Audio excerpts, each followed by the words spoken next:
A graça e a paz do Senhor Jesus, meus amados irmãos, nossos alunos do telepresencial. Vamos hoje para a nossa quarta aula de epístolas pastorais, Nós estamos estudando o livro de 1 Timóteo, Nós veremos Timóteo, 2 Timóteo, Tito e Filemon, O meu alvo é conseguir caminhar com os irmãos um capítulo por aula, Assim nós conseguiremos ter tempo, para cada capítulo. No último, em especial, nós terminamos a aula ali falando do último capítulo de 1 Timóteo, e é um assunto, que gera muita controvérsia, muitas dúvidas entre os irmãos, porque Paulo fala que entregou dois homens ali para Satanás, Eu quero começar essa aula só esclarecendo mais uma vez, É importante dizer que Paulo nunca se colocou contra as pessoas, mas sempre contra o ensino. Em 2 Timóteo, depois nós vamos ver isso mais uma vez, aqueles dois homens estavam ensinando errado. Estavam dizendo que a ressurreição já tinha acontecido, e obviamente era um ensino errado, porque isso, em outras palavras, se a ressurreição já aconteceu, por que eu estou aqui vivendo como crente? Se a ressurreição já aconteceu, então não tem por que a gente estar aqui vivendo dessa maneira, o cristianismo. Então, assusta, porque a Bíblia diz que Paulo entregou eles para Satanás. Então, olha só, não significa necessariamente que eles foram para o inferno, não significa necessariamente que eles perderam a salvação, não é isso, Mas talvez o corpo deles, físico, foi entregue para Satanás e talvez alguma consequência disso, alguma disciplina, é assim que a maioria dos teólogos tem entendido esse texto, ok? Mas o ponto central lá não é esse, o ponto central é você não sair do Evangelho, Pregue o Evangelho, permaneça no Evangelho, permaneça na graça, é a graça que nos salva mediante a fé e não o merecimento. Você viu, no primeiro capítulo, Paulo enfatizou para guardar a igreja das falsas doutrinas. Dentre elas, a principal lá era o ensino judaizante, que estava misturando a graça com a lei. Agora, no capítulo 2 de 1 Timóteo, Paulo vem falar de vários deveres da igreja e a respeito da ordem da igreja. De como proceder no dia a dia, Paulo vai dar algumas especificações. E o principal dever que Paulo vai falar para Timóteo é a oração. Por que a oração é o principal? Porque não tem como você ter vida cristã sem oração. É impossível. Não tem como você relacionar com Deus se você não orar. A oração é o que você vai se alimentar, vai tocar em Cristo. Na verdade, a oração é o trabalho da igreja, Seja orar em casa, orar no culto, orar no prédio da igreja, numa vigília, num evento, num relógio de oração, não sei, Mas não cesse de orar. Nós costumamos dizer que a oração é o dependenciômetro. O que é isso? A oração é o dependenciômetro. É que como que eu vou saber que tanto que eu dependo de Deus? Então, para eu saber o tanto que eu dependo de Deus, eu preciso saber o tempo que eu estou orando, ou que tanto que eu estou orando. Então, a oração é o dependenciômetro. Pastor, mas isso é equivalente ao tempo que eu estou orando? Sim e não. Então, eu quero aqui colocar um peso sobre você e dizer que você tem que orar 8 horas por dia, entendeu? Porque é muito difícil. Essa pessoa não pode fazer mais nada na vida. Mesmo assim, que se ela não fizesse mais nada na vida, é muito difícil. Orar 1 hora por dia já é difícil, imagina 8 horas por dia. Então, quero dizer, não é nem tanto relacionado ao tempo que você ora, mas se você ora por tudo na sua vida, entende? Tem que tomar uma decisão, você ora. Tem que avançar para alguma coisa, alguma área na sua vida, você ora. Você considera a voz de Deus lá no seu espírito, você procura saber a voz, a direção de Deus. Então, isso é importante, ok? Isso é o que é mais precioso, esse é o dependenciômetro. E Paulo vai deixar claro que na vida cristã nós precisamos orar. Na vida cristã nós precisamos orar. Na vida cristã você precisa passar tempo com Deus, porque Ele é o seu alimento. Então vamos ver? No versículo 1, olha o que Paulo vai dizer. Projeta aí para mim. A Bíblia diz: antes de tudo, pois, exorto que se use a prática de súplicas, orações, intercessões, ações de graça em favor de todos os homens. Olha só, lembra, Paulo está escrevendo para Timóteo, Paulo está orientando Timóteo. Timóteo, como que é o viver cristão? Como deve ser, né, o caminhar na vida cristã? Aí o que Paulo está dizendo aqui? Antes de tudo, pois, exorto. Olha que é antes de tudo. Primeira coisa. Timóteo, importantíssimo você saber disso. Antes de tudo, pois, exorto, que se use a prática. Então não é uma vez só. É uma prática, é diário. Algo para se tornar prático tem que ser repetido. Vários dias. Então, isso aqui faz parte da sua vida cristã normal.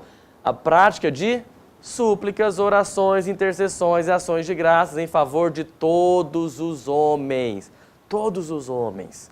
Então nós oramos por todo tipo de pessoa. Agora eu sei, né, como eu falei, a oração é o dependenciômetro. Que tanto que você depende de Deus, é o tanto que você ora. Ou tanto que você consulta a Deus para tomar suas decisões. Talvez você fica pensando, mas Deus não me dá nada pronto e perfeito. Então, Deus te dá tudo em sementes, sabe? Então você precisa orar, você busca isso em Deus. Nós não oramos porque achamos que podemos ser alguma coisa, ou melhor, nós não oramos porque queremos merecer, entende? Alguma coisa de Deus, mas nós oramos porque nós amamos a Deus, nós queremos passar tempo com Deus, nós queremos relacionar com Ele. Nós sabemos, como diz 2 Coríntios, pela contemplação, contemplando a glória de Deus, eu sou transformado. Então, quanto mais tempo eu passo com Ele, mais eu vou me parecer com Ele. Por isso que orar é importante. Ora, irmãos, até Jesus teve que orar. Até Jesus, no seu ministério, envolveu muito tempo em oração. Então, se até Jesus teve que orar, né, Jesus orou para escolher os seus discípulos. Né, Jesus, várias vezes, os evangelhos mencionam que ele se retirou para orar. Então, nós também devemos orar.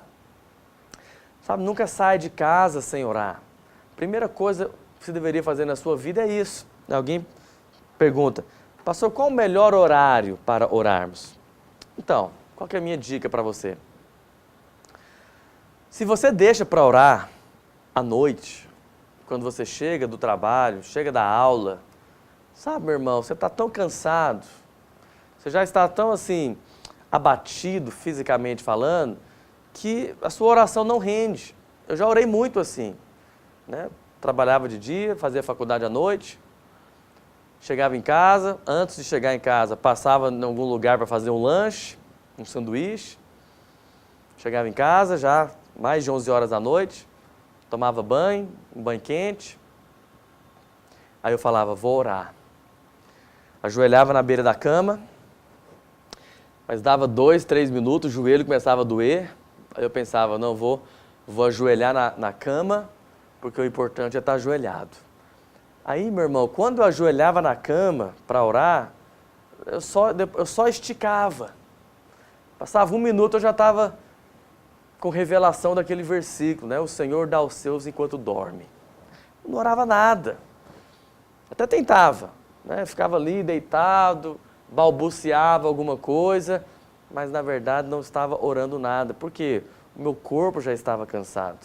Então, a minha recomendação, e até mesmo na própria Bíblia, nós temos algumas passagens quanto a isso, principalmente ali o maná. Lembra do maná do povo de Deus lá em Israel?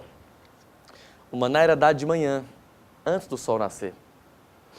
Então imagina que você é um pai de família, lá no deserto com o povo de Israel.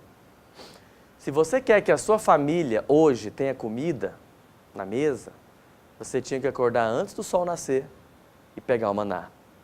Se você deixasse para acordar depois, o sol ia nascer, o maná ia evaporar e não tinha comida para sua família. Porque durava só o dia, lembra? Não, se deixasse para outro dia já não dava. Então olha só, se você queria pegar o maná, tinha que ser antes do sol nascer. Então agora me entenda, não estou dizendo que você tem que orar de manhãzinha antes do sol nascer, não é isso. Tá? Mas se você quiser, fica à vontade. Mas qual que é o princípio aqui? Que a primeira coisa que você deveria fazer na sua vida é o quê? Comer o maná. Acessar o maná. Tocar no pão do céu, no pão da vida que é Cristo. Então, minha recomendação é essa. Não saia de casa sem orar. Não faça nada sem antes orar. Mas de manhã não tem que ser aquela oração também de 3 horas, não é isso, nem de 1 hora. Pegue um versículo, confesse um versículo, ore pelo seu dia, ore pela sua família, clame pela graça, pelo favor de Deus na sua vida, amém? Faça isso. É importante que Paulo diz que a oração deve ser feita por todos os homens, no versículo 1. Ele fala de pelo menos 4 tipos, né? Ele fala de súplicas, né, que está mais ligado a petições, coisas que você pede para Deus. Ele fala orações, né, que é o seu devocional diário com Deus, né, de comer o maná, como eu já mencionei. Paulo fala da intercessão, né, que é você estar orando por outras pessoas, orando por outras situações. E Paulo fala também das ações de graças. Então aqui você tem até um resumo. Pastor, o que eu vou orar? Faça isso. Peça coisas para Deus. Né? Interceda pelas pessoas, pela sua família. Tenha um devocional, que é confessar uma palavra, confessar um versículo, orar a Bíblia. E termine agradecendo a Deus, né? Termine com ações de graças, já agradecendo ao dia maravilhoso, né, que Deus irá proporcionar para você.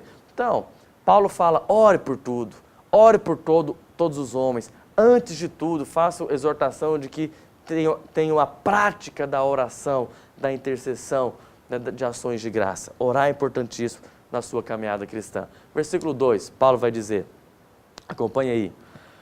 Em favor, então, lembra, ele está falando de oração por todos os homens. Aí ele coloca, mas a oração por quem? Versículo 2, em favor dos reis e de todos que se acham investidos de autoridade, para que vivamos vida tranquila e mansa, com toda piedade e respeito. Então, olha que precioso. Paulo diz que nós devemos orar em favor dos reis e de todos que se acham investidos de autoridade.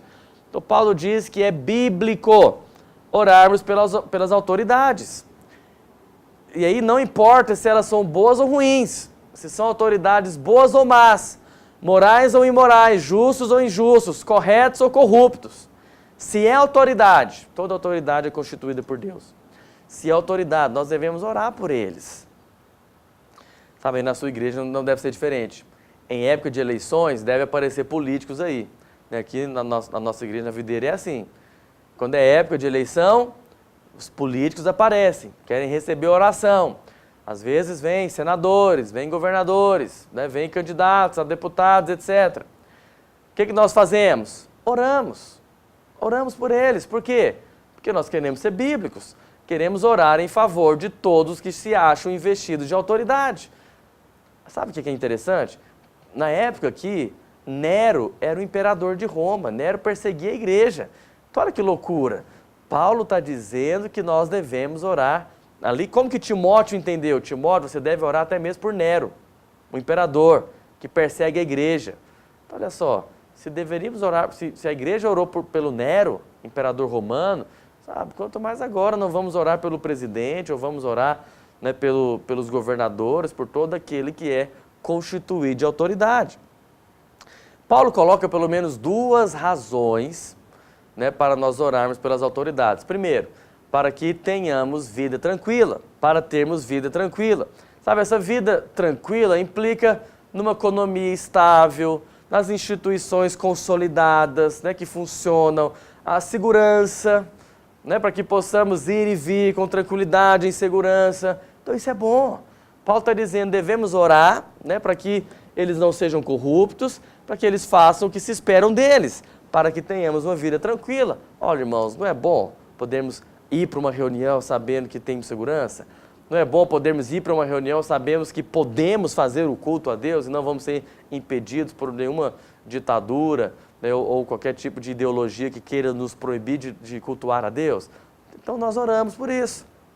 Segundo, ele fala, né, exatamente isso, para vivermos com toda piedade. Então, como cristãos, precisamos orar para que haja liberdade de culto e pregação do Evangelho. Você sabe, não queremos que as pessoas, através da política, se convertam ao Evangelho. Não é isso. Nós não queremos que as cidades criem leis evangélicas. Não é isso. O que nós queremos é liberdade de culto, que possamos pregar o Evangelho. Isso é de Deus, entende? Mas se também a pessoa lá de outra religião, ela pode ter a liberdade de cultuar o Deus que ela quer. entendeu? Por mais que nós sabemos que é errado. Então não vamos criar lei para obrigar as pessoas a virarem crente. Não é isso. Nós queremos lei para que haja liberdade de pregar o Evangelho. Para que ao pregar o Evangelho as pessoas nascerão de novo através do poder do Evangelho. Amém? Continuando, versículo 3, Paulo vai dizer: isto é bom e aceitável diante de Deus nosso Salvador, o qual deseja, esse versículo é precioso, que todos os homens sejam salvos e cheguem ao pleno conhecimento da verdade. Qual que é a vontade de Deus então? Que todos os homens sejam salvos e cheguem ao pleno conhecimento da verdade. É importante dizer isso daqui, olha aqui para mim. No meio evangélico é muito comum, né? Arminianos, calvinistas. Vez ou outra eu encontro um irmão que me faz essa pergunta. Pastor Marcos, e aí? Você é arminiano ou você é calvinista? Você sabe, isso aqui é baseado na aula passada. Nós não perdemos tempo com essas loquacidades frívolas. Sabe, nós não somos nem calvinistas nem arminianos. Nós somos de Cristo. Nós somos de Cristo. Historicamente, o calvinismo, historicamente, tá bom? E não estou dizendo que todo calvinista é assim. É porque eu sou mais calvinista que arminiano. Mas eu creio em pontos das duas visões. Mas historicamente, o calvinismo gerou um cristão, obviamente, que prega menos o Evangelho. Mas como calvinistas, eu creio na eleição, eu creio na predestinação, que só vai ser salvo quem Deus quer, que a salvação é obra de Deus. Mas eu não sei quem está salvo, entende? Nós não sabemos quem está salvo, só vai ser salvo quem Deus quer, como nós vimos em Romanos. Somente será salvo baseado debaixo da soberania de Deus, segundo a vontade de Deus. Não discutimos isso, só será salvo quem Deus quer. Mas eu não sei quem Deus quer, não sei quem são as pessoas que Deus quer salvar. Então, como todo arminiano, o que eu faço? Eu prego o Evangelho para todos. Por quê? Porque a vontade de Deus é que todo homem seja salvo. Eu não sei quem é, eu prego para todos e serão salvos aqueles que Deus quer. Então, né, sou calvinista, sou arminiano, melhor, não sou calvinista, não sou arminiano, eu sou de Cristo. Eu sou de Paulo, eu sou do Evangelho da graça. Mas é bom dizer, o Evangelho, a vontade de Deus é que todo homem seja salvo e chegue ao pleno conhecimento da verdade. E alguém está pensando, pastor, qual é o pleno conhecimento da verdade? É estudar genealogia, entender a lei? Não. O pleno conhecimento da verdade é você entender o Evangelho da graça. O Evangelho do Novo Testamento é o Evangelho de Paulo, é a justificação pela fé, e não pelas obras, pela fé. Versículo 5, Paulo continua dizendo, porquanto há um só Deus e um só mediador entre Deus e os homens, Cristo Jesus, homem. Quem é o único mediador, meus irmãos? Cristo. Somente Cristo é o caminho. Por isso que Jesus declara, eu sou o caminho, a verdade e a vida. Ninguém vem ao Pai a não ser por mim. Então, Cristo é o único mediador. Não existe outro mediador. Lá fora as pessoas falam, todos os caminhos levam a Deus. Hã? Como? Não existe isso. Me lembro uma vez assistindo um programa de televisão, onde eles estavam falando sobre o fim do mundo. Você lembra que em 2012 o mundo ia acabar? E aí naquele programa, eles levaram várias pessoas ali de várias religiões, representando várias religiões. Tinha lá um padre, um pastor, lá budista, religiões lá africanas, etc. Mas eu me lembro de dois, né? Esse para mim foi clássico. O primeiro foi o pastor, a apresentadora perguntou para o pastor, pastor, o mundo vai acabar? E o que tem que fazer? E o pastor falou corretamente, né? Ele falou, a Bíblia diz sim que o mundo vai acabar, não fala quando. E diz que quem não quer sofrer, né, a condenação e o juízo aqui do fim do mundo, né, precisa aceitar Jesus. Aceita Jesus que você será salvo. Aí as pessoas ali do programa começaram a rir do pastor. E a apresentadora em particular falou assim, o que é isso, pastor? Você está me dizendo que alguém apronta, um ladrão, um assassino, aprontou a vida inteira e no final, antes de morrer, ele converte, aceita Jesus e aí ele vai morar no céu comigo? Eu me lembro que eu nunca me esqueci disso. Ela se colocou no céu. Ela falou, né, ele vai aceitar Jesus e vai morar no céu comigo. Aí aquele pastor falou, sim, quem aceitar Jesus será salvo. É isso mesmo. Ela ficou rindo na cara dele, né, não acreditou. Aí depois, deu uma oportunidade lá para outra pessoa. Eu nem me lembro qual era a religião. Mas essa outra pessoa, ela falou assim, para o mundo não acabar, existem 12 crânios de cristal espalhados pelo mundo. Aí ele foi falando, desde a época do Egito, né, com Napoleão, contou toda uma história lá de alienígena, e tinha 12 crânios de cristal. E ele falou que já tinha lá uns 5 ou 6, e eles deveriam achar o restante dos crânios, fazer lá uma cerimônia, lá um dia especial lá de alinhamento de planeta, essas coisas, e né, se eles tivessem os 12 crânios naquele dia e fizessem lá a oração, lá a cerimônia, o mundo não acabaria. O que me chocou foi isso, porque nessa hora a apresentadora virou para as pessoas e falou assim, pessoal, vamos achar os crânios de cristal. Aí eu não aguentei. Como que pode? Para eles é mais fácil acreditar nessa história de crânio de cristal do que no Evangelho. É por isso que o Evangelho é loucura para os que se perdem. Mas para nós que estamos salvos é o poder de Deus. Então, Paulo deixa bem claro aqui, só há um Deus, que é o nosso Deus. E só há um mediador. Por que é Jesus? Porque ele é homem para pegar na mão do homem. E ele é Deus para pegar na mão de Deus. Somente ele cumpriu a lei. Somente ele satisfez a justiça divina. Somente ele é o mediador. Então, meu irmão, não há outro caminho, nem você, entendeu? Nem o seu melhor esforço, nem o seu melhor pode te levar a Deus. Somente Cristo pode. Ah, pastor, e se eu cumprir a lei, me esforçar e fizer uma campanha? Não. Somente Cristo pode te levar a Deus. Somente Ele é o mediador entre Deus e os homens, que é Cristo Jesus. Amém? Versículo 6, Paulo continua dizendo, o qual a si mesmo se deu em resgate por todos. Testemunho que se deve prestar em tempos oportunos, ou seja, essa é a nossa mensagem. Qual é a nossa mensagem? Genealogia? Não. Qual é a nossa mensagem? Fábulas? Não. A nossa mensagem é o quê? Que Cristo se deu em resgate por todos. Aí versículo 7, Paulo diz, para isto fui designado pregador e apóstolo. Afirma a verdade, não minto. Mestre dos gentios na fé e na verdade. Paulo diz, né, que ele foi designado pregador. Então, mais uma vez, por que nós devemos orar por todos os homens? Porque está aqui, a vontade de Deus é que todo homem seja salvo. Se a vontade de Deus é que todo homem seja salvo, então eu vou orar por todos os homens. Porque nós sabemos, né, como diz Mateus 18:18, tudo que ligardes na terra terá sido ligado no céu. E tudo que desligardes na terra terá sido desligado no céu.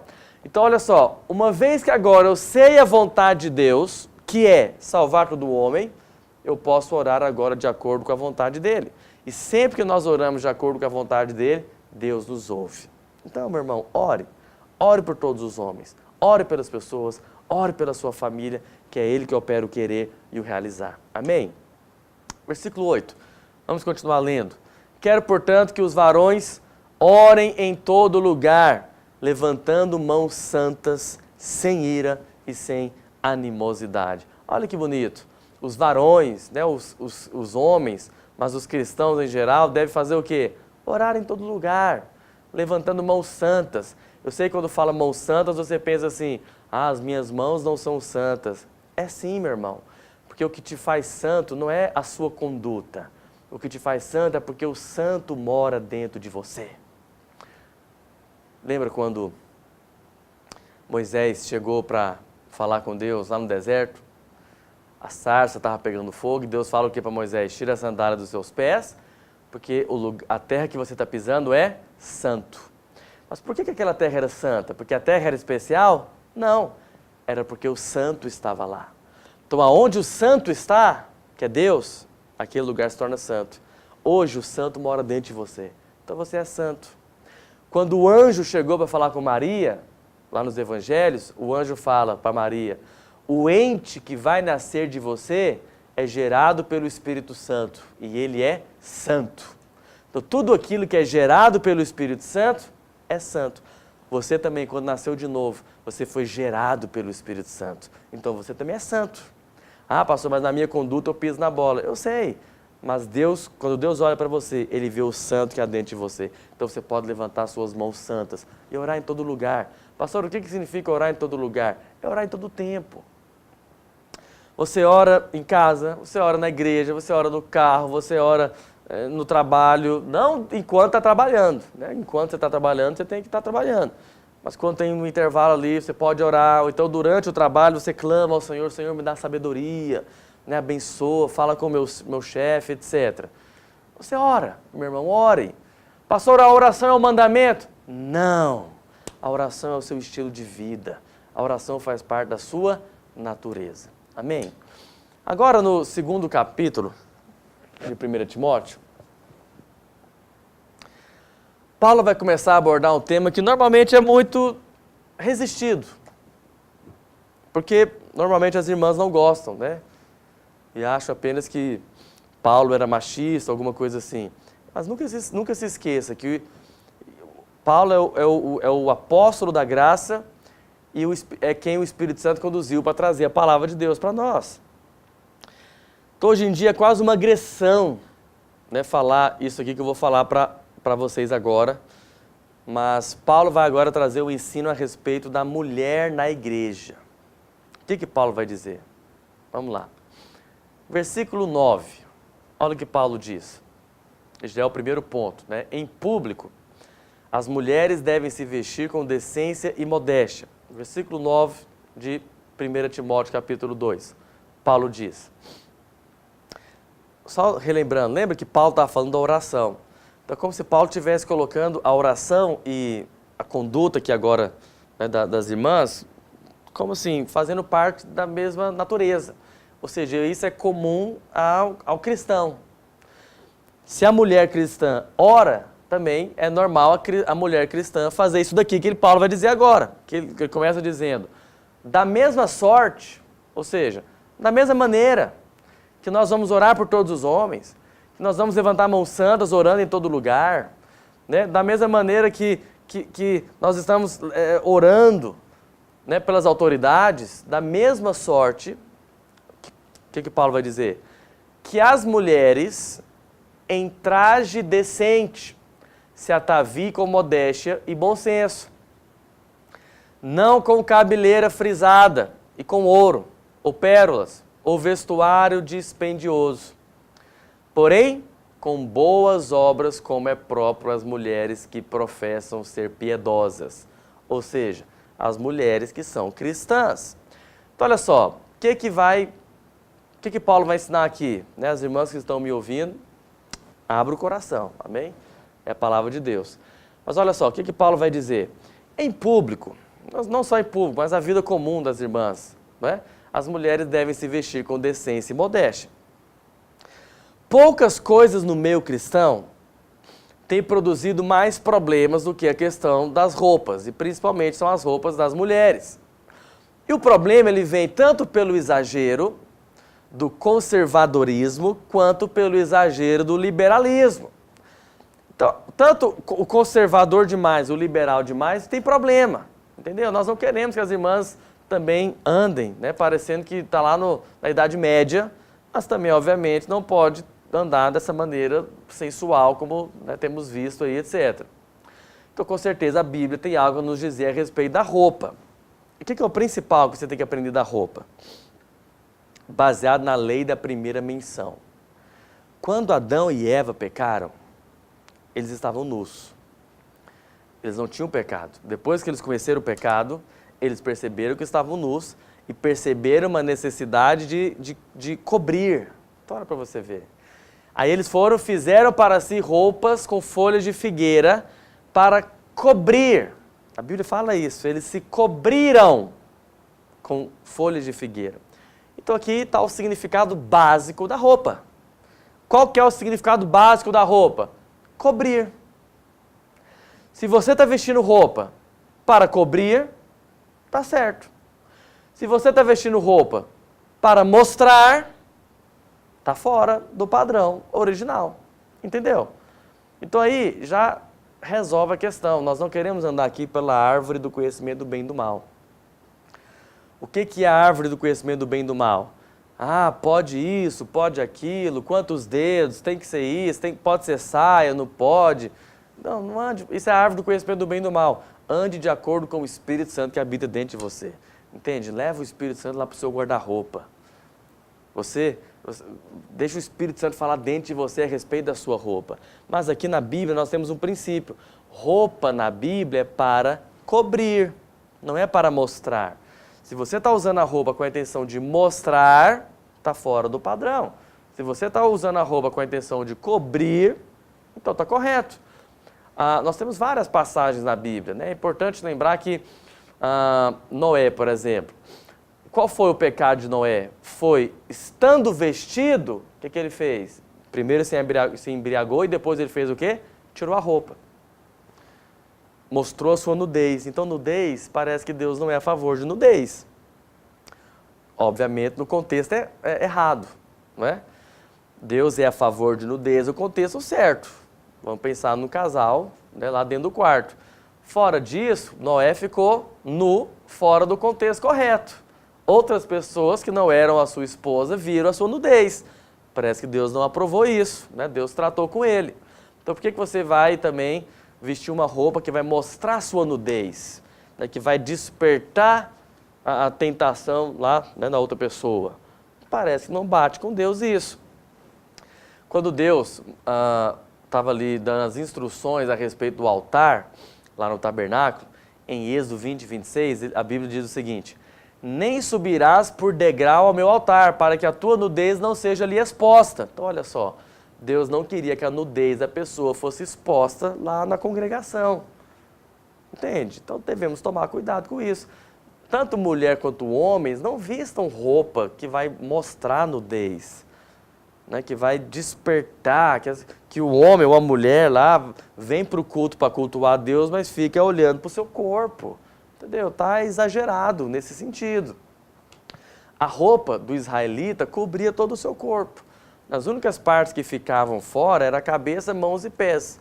É por isso que lá no tabernáculo eles tinham que colocar o sangue nessas partes. Você vê, até mesmo assim, o sangue cobria somente a parte que a roupa não cobria. Eu estou te falando isso para você entender o tanto que talvez tenha um valor espiritual a roupa, né? Porque se a roupa ali não valesse nada, talvez Deus mandaria jogar o sangue em todo o corpo, entendeu? Mas não, a orientação é que o sangue deveria ser colocado na orelha, na mão, nos pés, porque o restante tinha roupa. Olha para você ver, né, o valor espiritual que tinha a roupa. E, obviamente, Deus não queria a nudez. Mas, além da nudez, tem outra coisa que é complicada e problemática, que é hoje o que nós chamamos de unissex. Tem roupas que você não sabe se são de homem ou de mulher, sabe? Isso é mais abominável diante de Deus. Olha só, Deuteronômio 22, 5. A mulher não usará roupa de homem, nem o homem veste peculiar à mulher. Porque qualquer que faz tais coisas é abominável ao Senhor teu Deus. Então, olha só, às vezes, você tem igrejas que falam assim, mulher não pode usar calça comprida. Não, não é isso que a Bíblia diz. Porque existe calça comprida que é de homem e existe calça comprida que é de mulher. Até mesmo saia, né? A saia dos escoceses. Tem a saia que é de mulher e tem a saia que é de homem. Então, o que a Bíblia está dizendo é que você não pode usar, o homem não pode usar calça de mulher, entende? E nem a saia de mulher. E vice-versa. Mas, se for calça de mulher, a mulher use, mas não use calça de homem. O problema, então, é o unissex. O unissex é mais problemático. Seria melhor ter essa diferenciação, o que é de homem, o que é de mulher. Pastor, a vontade de Deus é que a mulher não se enfeite? Não, também não é isso, tá? As irmãs, você pode arrumar o cabelo, pode fazer a maquiagem, pode ficar bonita. Qual que é a preocupação de Paulo? Isso não deve ser o principal. Isso não deve ser mais importante que a sua vida espiritual. Então não é da vontade de Deus que a mulher seja negligente com a sua aparência, entendeu? Não é para parecer mulher das cavernas, não é isso.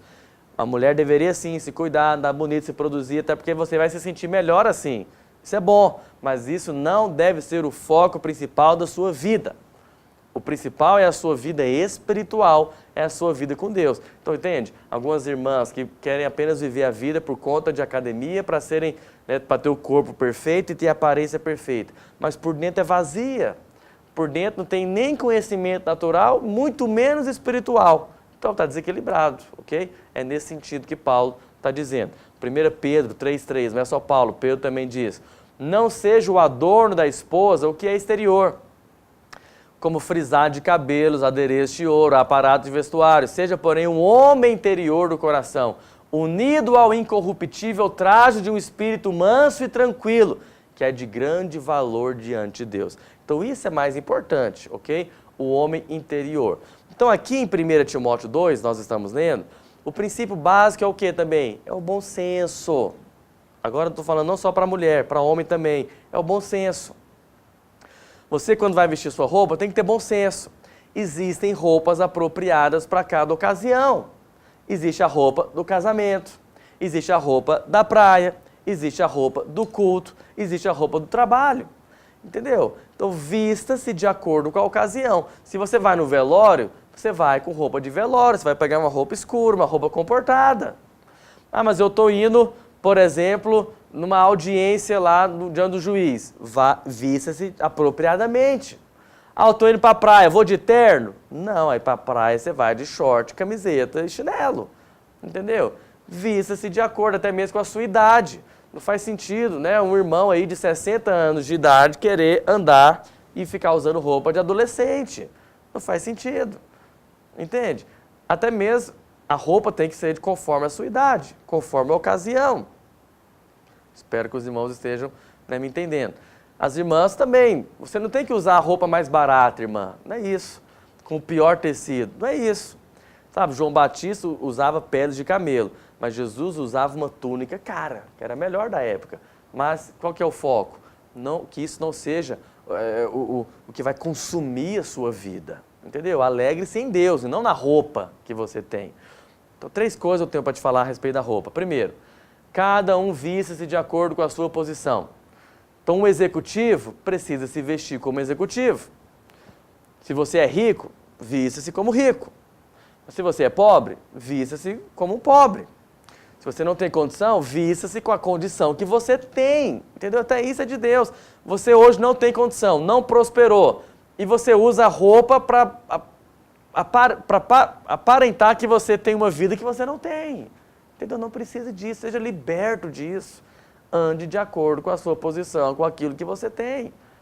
Entendeu? Isso é melhor, isso é mais saudável. Segundo, vista-se de acordo com a ocasião e com o lugar. Eu já falei, cada roupa tem um ambiente apropriado. Você não vai para um casamento vestido de bermuda e camiseta.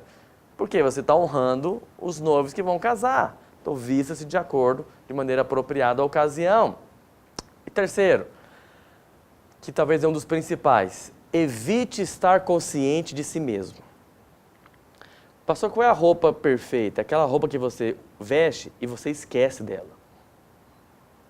Porque se você veste uma roupa, mas você precisa ficar puxando, entende? Colocou uma roupa que é curta, você tem que ficar puxando ela, o tempo todo você tem que ficar puxando, o tempo todo você está consciente dela, arrumando, puxando aqui, está errado.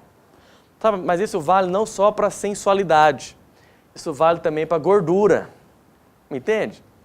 Se eu colocasse uma camiseta que estivesse apertando demais aqui, se eu tivesse colocado uma camisa que está apertando demais, e o tempo todo eu tenho que ficar assim, o tempo todo aquilo está me incomodando, é uma roupa que eu estou consciente dela. Entendeu? Não dá mais. Eu engordei. Ou eu emagreço, se Deus quiser, ou eu compro uma roupa maior. Entendeu? Então, se você está consciente da roupa, alguma coisa está fora. Você deveria colocar uma roupa que você então fica em paz. Está tudo sob controle, eu me esqueço dela, vou viver a vida normal, ok? Então, volto a dizer, não significa que as irmãs têm que andar mal arrumadas. Não é isso. Mas apenas que seja um homem interior o principal. E, obviamente, você vai também andar aí bonita, bem arrumada, até porque isso é importante para você, né, para a autoestima, etc. Versículo 11. Paulo agora vai dizer o quê? A mulher aprenda em silêncio, com toda a submissão. E não permito que a mulher ensine, nem exerça autoridade de homem. Esteja, porém, em silêncio. Porque primeiro foi formado Adão, depois Eva. E Adão não foi iludido, mas a mulher, sendo enganada, caiu em transgressão. Então, olha aqui, eu vou explicar com calma, né? As irmãs, abrem o coração e não tomem nenhuma decisão aí ou interpretação equivocada. O que Paulo quer dizer? Vamos lá. Dentro da ordem estabelecida por Deus, a sequência é muito clara. Primeiro Deus, depois Cristo, depois o homem, depois a mulher. Pastor, isso significa que a mulher é menos importante? Claro que não. Por isso que a mulher foi feita do lado, do osso que está do lado. Isso fala de idoneidade. Submissão não é uma questão de valor, irmã, ou de importância, mas apenas uma questão de ordem. Por quê? Alguma pessoa tem que decidir, só por causa disso. Em última instância, alguém tem que tomar a decisão. Se não tem alguém que toma a decisão, talvez nunca se decida e aí nunca avança. Então Deus estabeleceu que o homem decide sobre a mulher, principalmente o marido decide sobre a sua esposa. E na igreja, o presbitério, que é formado por homens, decide também a doutrina da igreja. Ok? Qualquer empresa ou empreendimento humano precisa de organização para funcionar. Então é isso que está acontecendo aqui. Deus também está estabelecendo uma ordem de autoridade para que haja harmonia. E o que Paulo vai dizer então? O apóstolo então vai dizer que a partir da criação, a mulher está em posição de submissão ao homem. Por quê? O homem foi criado primeiro, depois a mulher. É uma questão de primazia. Isso não significa que a mulher não possa ter autoridade. Me entende? A mulher pode ter autoridade, mas ela não pode exercer autoridade sobre o marido. Mas uma irmã, por exemplo, que abre uma empresa, ela é autoridade na empresa? Sim. Nós entendemos que a mulher não pode exercer autoridade em casa sobre o marido e na igreja sobre o presbitério ali que é feito por homens. Mas fora disso, a Bíblia não fala mais nada. Até mesmo ela pode ensinar outras mulheres, ok? Ensinar até mesmo as crianças, ensinar seus filhos. Então, até mesmo essa questão de ensinar. Pastor, pois é, eu sou líder, sou mulher e sou líder na igreja, eu não posso ensinar? Então, me entenda. O que Paulo quer dizer é o seguinte, quem é que ensina na verdade? Vou te falar de mim. Será que eu aqui dando essa aula para você, será que eu estou ensinando alguma coisa? Não, não estou. Sabe o que eu estou fazendo? Eu estou repetindo o ensino que eu aprendi do pastor Aloysio. Por mais que eu faça parte aqui do presbitério de Goiânia, então como membro do presbitério, eu até participo do ensino. Mas o que eu estou fazendo aqui, eu estou apenas repetindo o ensino. Eu não defini doutrina, me entendeu? Você que é líder de célula, você não está ensinando, porque você não está definindo doutrina. Quem define o ensino da igreja, quem define a doutrina da igreja é o presbitério, formado por homens. Então, uma vez que decidiu o ensino, as irmãs podem também repetir? Sim. Então, você pode liderar a célula, porque você não está ensinando, você está repetindo o ensino, na verdade. Você não está definindo o ensino, ok? Então, você pode liderar a célula tranquilamente, em paz. Então, olha só, a mulher não foi criada para competir com o homem, lembra disso? Mas para ser uma ajudadora. Então, no plano de Deus, o homem e a mulher, eles se completam. Né? O homem veio primeiro, ele tem a primazia. O homem gerou a mulher, mas olha como Deus equilibra. Agora também a mulher, quando dá a luz, ela traz o homem. Ou seja, a mulher também gera, ela é usada para trazer o homem. Então, o homem e a mulher, eles se completam. E aí, Paulo diz que a mulher deve aprender na igreja em silêncio. Por quê? Não é que ela não pode falar nada, mas é aquilo que eu falei, ela não define doutrina. Né? Ela aceita a doutrina definida pelo presbitério da igreja. Qual é o argumento de Paulo? O silêncio da mulher é exigido a partir de dois argumentos. Quais? a criação, que a mulher foi criada depois do homem, e a queda. Paulo diz o quê? Que a mulher pecou primeiro. Então Paulo conclui, a mulher aprenda em silêncio. A mulher não governa a igreja. Tá? O que nós queremos como igreja? Se você aí não está exatamente assim, também fique em paz. Okay? O Espírito Santo vai conduzindo a sua vida e o seu ministério. Mas a igreja é governada pelo presbitério, formado de homens, por pastores. Tá? E as irmãs podem liderar a célula? Sim, até baseado aqui em Gálatas 3:28. Dessarte, não pode haver judeu, nem grego, nem escravo, nem liberto, nem homem, nem mulher, porque todos vós sois um em Cristo Jesus. Então a mulher pode liderar? Sim. A mulher pode estar envolvida? Sim, pode, não tem problema. Mas quem define o ensino? O presbitério formado por homens. Ok? Então olha só, a mulher então está nessa posição de submissão. É muito provável, lá no capítulo 4, 1 Timóteo capítulo 4, Paulo vai dizer o seguinte: rejeita as fábulas profanas e de velhas caducas. Então é bem provável que Paulo está dando também essa orientação aqui para Timóteo, né, de que a mulher deve aprender em silêncio por causa disso. Estava surgindo lá algumas mulheres, né, e velhas que estavam ensinando fábulas profanas. Então Paulo também, por causa disso, Paulo está enfatizando. A mulher deve aprender em silêncio. Na igreja e na casa, a mulher está submissa aos homens. As mulheres na igreja, porque tem um presbitério, e em casa, porque tem o marido, ok? Pastor, significa que a mulher não pode exercer autoridade nunca? Igual eu falei, não é isso. Até porque, olha o versículo 15. Versículo 15 de 2 Timóteo 2.